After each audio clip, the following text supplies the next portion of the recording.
Bonjour et bienvenue, vous êtes en direct sur KWZ TV Lozère, votre petite chaîne 100% lozérienne.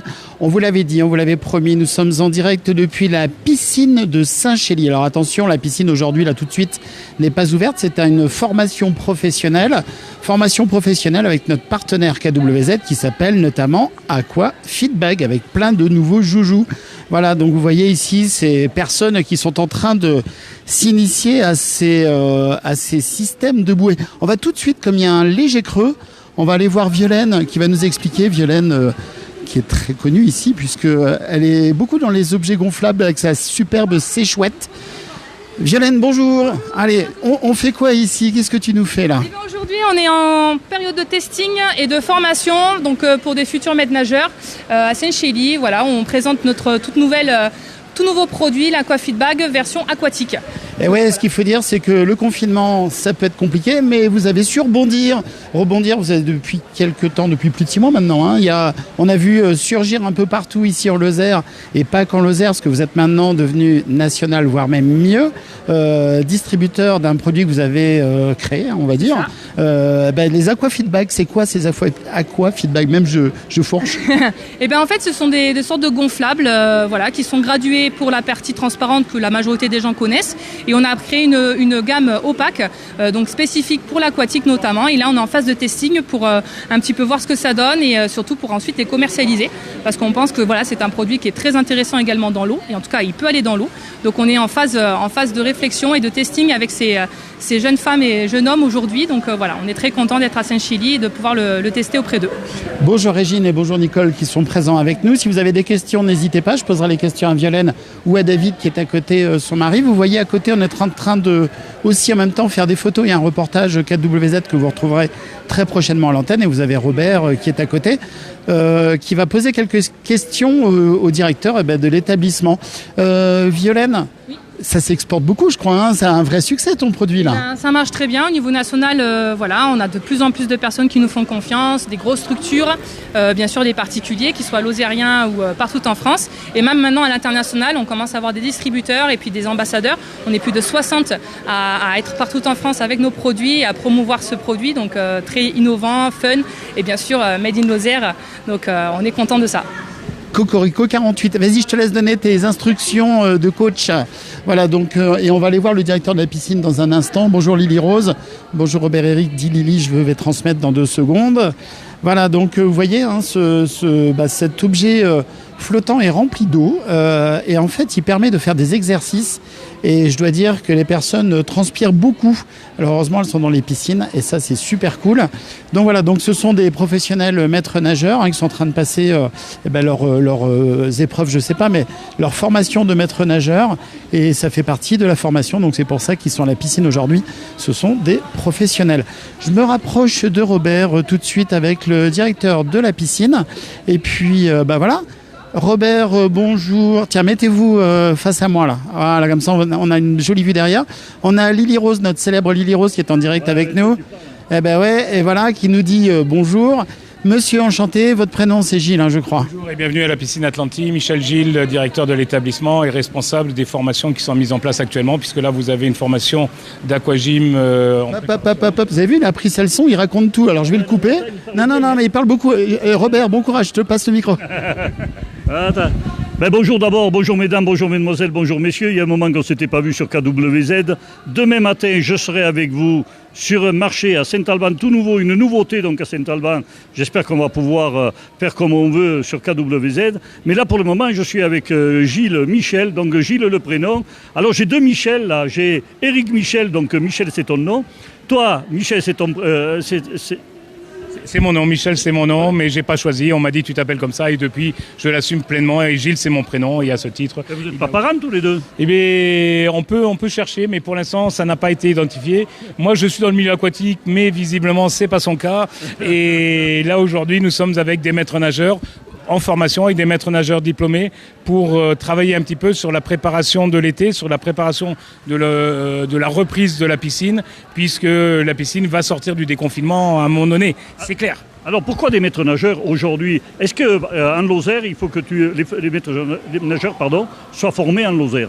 Alors, ma plus grosse problématique quand on a ouvert la piscine à Saint-Chély, ça avait été de trouver des maîtres nageurs et des maîtres nageurs du coin. Il n'en avait pas. Donc on a très rapidement mis en place des formations de sauveteurs aquatiques à travers le diplôme du BNSSA. Et on fournit depuis à peu près 25 ans, à peu près 430 BNSSA ont été formés à la piscine de Saint-Chély. Et on travaillait en Lozère avec comme principe, il y a à peu près une quinzaine de lieux de baignade surveillés en Lozère, des baignades d'accès gratuits ou payants où on a recours à ce type de diplôme. Et donc, il vaut mieux que ce soit des Lozériens qui occupent le poste des Lozériens. Et là, derrière moi, donc, il y a des maîtres nageurs et on en est à 54 maîtres nageurs formés ou en formation en Lozère, ce qui est exceptionnel pour une ville comme la nôtre. 54 maîtres nageurs qui peuvent à la fois travailler simplement l'été pour répondre aux besoins l'été, mais qui peuvent également travailler en piscine comme maître nageur dans une piscine, puisque le diplôme permet, ou des maîtres nageurs occasionnels qui ont un autre travail à côté et qui viennent passer quelques heures avec nous à la piscine le jeudi soir, le vendredi soir, quand il y a des besoins sur certains cours. Alors la piscine, on va en parler quand même, puisque pour le moment, on ne parle que des maîtres nageurs, mais en tant que directeur de piscine, comment s'est passé ce confinement? Alors le confinement s'est passé de façon très bien et catastrophique. Très bien parce que nous avons des élus qui ont permis la construction de la piscine, qui ont permis son fonctionnement, et les élus actuellement en place ont permis de garder l'ouverture de la piscine. La piscine est actuellement ouverte, mais que sur des publics spéciaux, c'est-à-dire les publics handicapés, les personnes en APA ALD, c'est-à-dire qui ont besoin dans leur phase de rééducation, les sportifs de haut niveau et les maîtres nageurs en formation qui vont travailler cet été et qui ont besoin de se préparer pour pouvoir assumer leurs fonctions. Donc c'est des heures d'ouverture? C'est des heures d'ouverture, mais elles sont au nombre simplement de 2 créneaux de 3 heures par semaine, et les élus de Saint-Chély ont décidé de maintenir l'activité piscine pour qu'on soit prêt à redémarrer dès que possible. On a juste Annie qui nous demande quand est-ce que ça sera ouvert pour le public. Alors j'y venais. La piscine donc va pouvoir faire sa réouverture au public, bien évidemment. Le public va pouvoir être accueilli à partir du 9 juin. Parce que décision gouvernementale corollaire. On a actuellement la possibilité, mais Madame la Préfète l'a différé de 15 jours, on avait la possibilité d'accueillir les scolaires qu'on ne pourra pas accueillir avant le 17, et on va pouvoir accueillir les extra-scolaires, c'est-à-dire les associations, et notamment les enfants associatifs, à partir du 25 mai. Par contre, nous ne redémarrerons pas les clubs adultes, puisque les clubs adultes n'ont pas pu fonctionner depuis suffisamment longtemps. Les clubs du Cercle des nageurs d'Atlantie, qui devaient redémarrer donc, le 9 juin pour s'arrêter le 18 juin. Donc du coup, on ne va pas redémarrer. Mais par contre, on redémarre sur une saison d'été, où dans la saison d'été, il est prévu non seulement pour les adultes des cours d'aquagym de perfectionnement, mais également pour les enfants aider les plus jeunes, c'est-à-dire de 3-6 ans, ce qu'on appelle l'aqualude ou l'aisance aquatique, et derrière des stages d'apprentissage ou de perfectionnement à travers le sauvetage, le passeport de l'eau, à travers la pratique compétitive. Mais donc dans l'idée, avant tout, la piscine va redémarrer, oui, c'est une certitude, oui, pour le grand public le 9 juin, et avec un protocole similaire à celui de l'année dernière, c'est-à-dire c'est des créneaux de 2 heures qui seront réservés par Internet, et à travers ces créneaux de 2 heures, donc vous aurez la possibilité de venir passer un temps de plaisir de sportif ou ludique à la piscine sans difficulté, sans problème. Voilà, et si on parlait un petit peu financement, parce que durant cette année, une année et demie, comment ça s'est passé? Alors le choix des élus a été de maintenir l'ouverture de la piscine, donc ça a des coûts. Les coûts qui budgétairement étaient prévus dans le budget communal, donc là ça simplement on a assumé, et tout ou partie du personnel à certains moments s'est retrouvé en chômage partiel, et donc les aides de l'État sont venues compenser quelques pertes. Ça ne sera pas la totalité des pertes, on en est bien d'accord, mais les élus de Saint-Chély ont fait un choix, le choix du maintien de l'outil en fonctionnement, parce qu'il est clair qu'une piscine, si on l'arrête, on ne sait pas comment ça va redémarrer, et le prix que ça représente. Donc là, le fait de maintenir en fonctionnement a été quelque chose de très positif, et nous sommes opérationnels dès qu'on nous donnera un feu vert. Le seul problème, c'est que nous ne pouvons pas prendre le feu vert tout seul. Alors on a mal commencé parce qu'on aurait dû présenter le personnage que tu es. Alors à Saint-Chély, tu t'es bien intégré. Il y a combien de temps maintenant que tu es ici? Mais j'ai été recruté à l'ouverture de la piscine par Maître Bardon, qui était le maire de l'époque. Donc on était en 93. Et depuis 93, j'ai eu la chance d'avoir la confiance de Monsieur Lafond, de Madame Hugon et du maintien du fonctionnement de la piscine. Piscine de Saint-Chély qui est quand même exceptionnelle dans son type de fonctionnement, puisque nous sommes quand même, je vous dis, à 54 maîtres nageurs formés à la piscine. Trouvez-moi une piscine en milieu rural qui puisse proposer la même chose. Nous avons également une piscine qui puisse mélanger à la fois le sportif et le ludique, et nous avons une piscine qui est super fonctionnelle, puisque chacun il peut trouver sa place, de l'enfant du plus petit de 3 à 6 ans jusqu'à la personne d'un certain âge qui va trouver sa place à l'intérieur, avec des gémassants, avec des vélos qui sont mis à disposition gratuitement, les vélos de l'aquabike qui est à disposition gratuitement, un toboggan de 60 mètres qui est en libre accès, une île aux enfants pour les plus petits avec une cascade, avec une grotte, avec la découverte des plaisirs aquatiques, et puis surtout avec l'accueil des scolaires qui est la priorité première.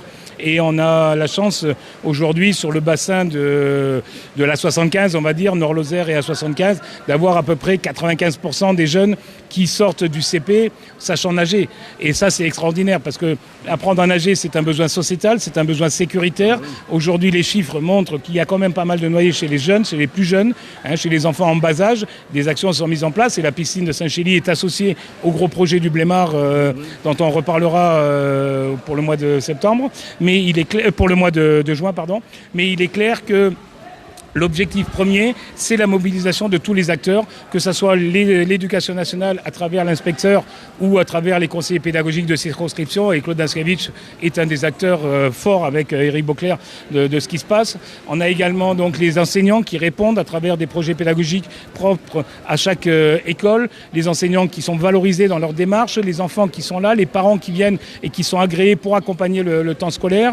Derrière le temps scolaire, on a le temps associatif, le temps fonctionnel, qui se met en place. Et là, la FNMNS, la Fédération nationale des métiers de la natation et du sport, qui est là, c'est une fédération de maîtres nageurs, qui est là pour former des cadres, pour former les maîtres nageurs, remplit pleinement son rôle, parce qu'aujourd'hui, à Saint-Chély, on peut tout proposer. On proposait du water-polo, on proposait de la natation synchronisée, on proposait de la natation sportive, chose qui n'était pas proposée ailleurs en Lozère.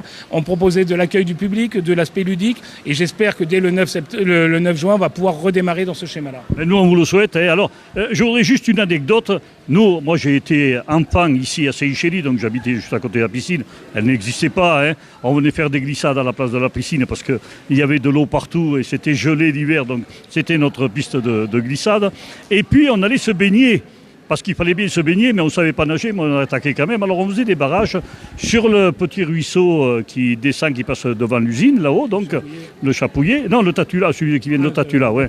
Et donc, on se baignait là, on faisait des barrages. Alors, la journée, nous, on se baignait, tous les enfants de Saint-Chély allaient là-haut, on n'avait pas autre chose. On n'avait pas de maître nageur, malheureusement.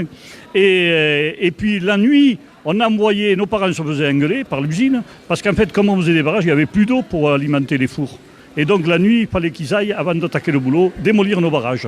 Voilà, tu vois que ce sont des anecdotes, mais quand la piscine est arrivée, moi ça m'a fait plaisir. J'ai dit si on avait eu ça enfant, peut-être aujourd'hui je saurais nager. Alors l'anecdote est très sympa parce que on me l'avait raconté et elle correspond aux réalités.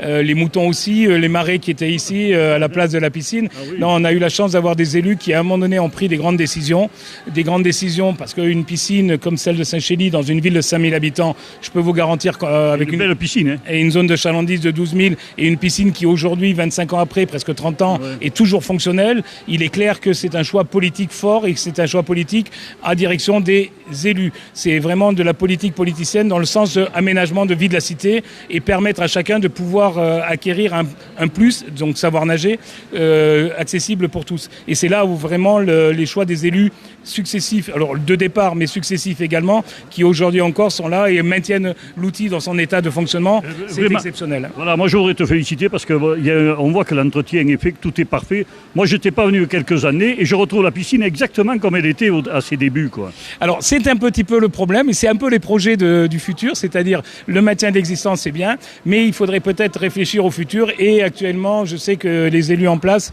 réfléchissent à un aménagement peut-être plus sur la piscine, mais n'oublions pas que nous sommes que 5000 habitants, que la piscine représente déjà 8% du budget de la commune, et c'est un choix fort des élus de dépenser 8% dans la piscine. Mais c'est un choix calculé, puisqu'aujourd'hui, 95% des enfants savent nager.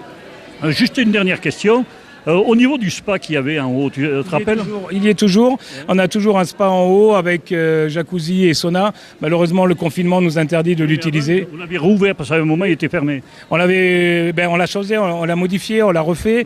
Et là, il est opérationnel, mais il ne sera pas utilisé puisqu'en fait, les contraintes sanitaires sont trop fortes dans l'instant. Mais bon, c'est un peu comme tout. Tout va reprendre un jour. Il ne faut pas être trop rapide. Mais bon, c'est vrai qu'on a l'inconvénient de vouloir toujours plus tout de suite. Mais là, la piscine, le 9 juin, en principe, oui, la porte sera ouverte. Oui, vous pourrez venir dans des modalités bien définies, mais il n'y a pas de problème, ça fonctionnera. Voilà. Juste, alors, je voudrais dire au public qui nous regarde, nous n'avons pas de masque. Moi, je viens d'être testé hier, donc je pense que depuis hier, j'ai pas eu de... Alors, l'avantage et l'inconvénient, nous sommes un milieu chloré. Je n'ai pas de masque, effectivement, je suis moi-même vacciné, mais nous sommes un milieu chloré et une étude anglaise a démontré que le virus était tué en moins de 30 secondes dans le milieu chloré. Donc, malheureusement, c'est pas moi qui suis aux affaires. Madame la ministre le sait, on lui a répété à plusieurs reprises. Elle a pris des décisions collective d'intérêt général qui fait que les piscines sont fermées. Mais rien alors, pas pour rien, soyons bien d'accord, mais les piscines qui sont traitées au chlore, on augmente le taux de chlore actif, ce qui permet d'arriver à une efficacité beaucoup plus importante. Le chlore libre est beaucoup plus fort et donc ça tue le virus. Et c'est ce qui permet de pouvoir être dans le bassin sans avoir de masque et de travailler de façon continue et régulière sans difficulté, quoi. Voilà, écoute, on n'a qu'une chose à faire à Saint-Chély, c'est te remercier pour le travail que tu fais pour les bars à bancs. Bravo pour notre région, parce que c'est tout le bassin, puisqu'on est quand même sur la communauté des communes. Donc moi, je te félicite, je te remercie pour tout ce que tu fais. Et je sais que tu es vachement impliqué dans plusieurs choses à Saint-Chély. Allez, ce qui est important, c'est que chacun puisse trouver sa place dans le fonctionnement qui est le nôtre. La piscine coûte très cher, il faut qu'elle puisse répondre à l'attente du public, à l'attente des bars à bancs, et il faut que les bars à bancs puissent être là. Ça, c'est une certitude. Voilà, merci KWZ. Ça y est, on a terminé. Tu veux dire un mot, Eric ? Tout à fait, je voulais juste dire un petit mot. À quoi reconnaît-on une personne quand elle est heureuse ? À son sourire, non ? Et sourire et quoi d'autre ? C'est le plaisir partagé. On ne peut pas être heureux tout seul, il faut être partagé. Donc s'il y a du monde, là aujourd'hui une formation qui rassemble une vingtaine de maîtres nageurs en formation ou maîtres nageurs diplômés, c'est un plus. Et c'est un plus qui va se répercuter comme une vague sur les piscines ou sur les lieux de baignade de Lozère pour cet été. C'est une évidence. Alors moi je vais ajouter quelque chose. Quelqu'un qui est heureux, c'est ce qu'on dit, c'est on se met dans un transat, un bon petit verre, une paille, le soleil et les doigts de pied comment ? Oh, en éventail pour le plaisir. Regardez, ils sont en éventail, ses pieds, c'est un homme heureux. C'est sûr et certain, ça se voit, il est heureux. J'ai tendance à ne pas me mettre à 10h10, mais plutôt en éventail. Oui, on est sûr là-dessus. Je parlais des doigts de pied. Oui, mais 10h10, c'est plutôt la position militaire par définition. Donc oui, les doigts de pied en éventail, mais surtout parce que le travail derrière, ça fonctionne et il y a des gens qui sont là pour encadrer. Et là, c'est là le plus important.